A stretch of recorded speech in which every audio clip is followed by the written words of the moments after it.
I've been working in construction for what feels like forever. There's something deeply satisfying about turning bare ground into something solid, something that lasts.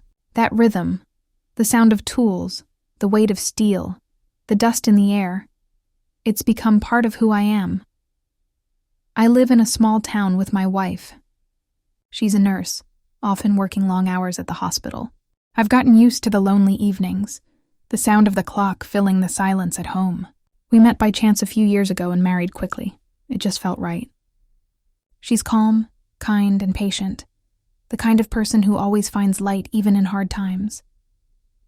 Her mother lives close by, a warm, gracious woman whose kindness seems endless. She's the glue that holds our small family together, always inviting people over, cooking, laughing, making sure no one ever feels alone. Her best friend, a woman she's known since childhood, often visits. Together they share stories that fill the room with nostalgia and comfort. One scorching July evening, the air felt thick enough to drown in. My wife had gone to the hospital for a long night shift. The town was facing a health crisis, and she was needed more than ever.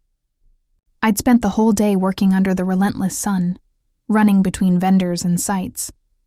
The kind of day that leaves you bone-tired and sunburned. When I finally pulled into the driveway, I saw the soft glow of lights near the gazebo. My mother-in-law and her friend were sitting there, laughing quietly, a table between them filled with snacks and homemade juice. They waved me over before I could even step inside. I hesitated. I was drained. But their warmth was hard to resist, so I joined them. We talked about work, about family, about memories that seemed to come alive in the soft hum of the evening. They shared old stories of youth, travel, love, and loss. It felt peaceful, like time had slowed just for that moment. When the night grew darker, my mother-in-law asked me to walk her friend home. The streets were quiet, the air still holding on to the day's heat. We talked casually, nothing serious, about gardens, about the weather, about how quickly the years seemed to vanish. When we reached her house, she paused, keys in hand, her smile warm but tired. "Stay for a moment," she said. "It's too quiet here sometimes." Inside, the air was still and heavy. The faint hum of a fan filled the silence. She offered me a glass of water, her hands trembling just enough to notice. Something in her eyes lingered, not attraction, but loneliness. The kind that doesn't need words to be understood. There was a strange stillness in that moment, like the world had forgotten to breathe. I didn't know what to say. For a second, I thought about all the small, invisible distances that form between people, between husband and wife, between years of routine and silence. I could feel her pain, mirrored faintly in my own, but I stepped back. I muttered something. I don't even remember what. And she just nodded, as if she already knew. "You should go," she said softly, with a small smile that carried both gratitude and regret.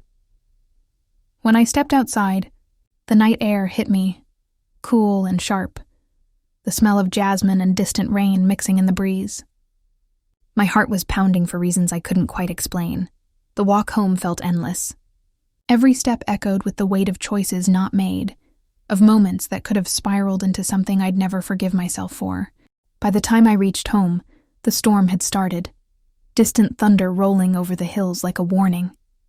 I sat in the dark, listening to it. The sound filled the room, and I realized something. Temptation isn't always about desire. Sometimes it's about loneliness, and how quietly it creeps into our lives when we stop paying attention. That night never left me. Not because of what happened, but because of what almost did, and how close I came to losing everything without even crossing the line.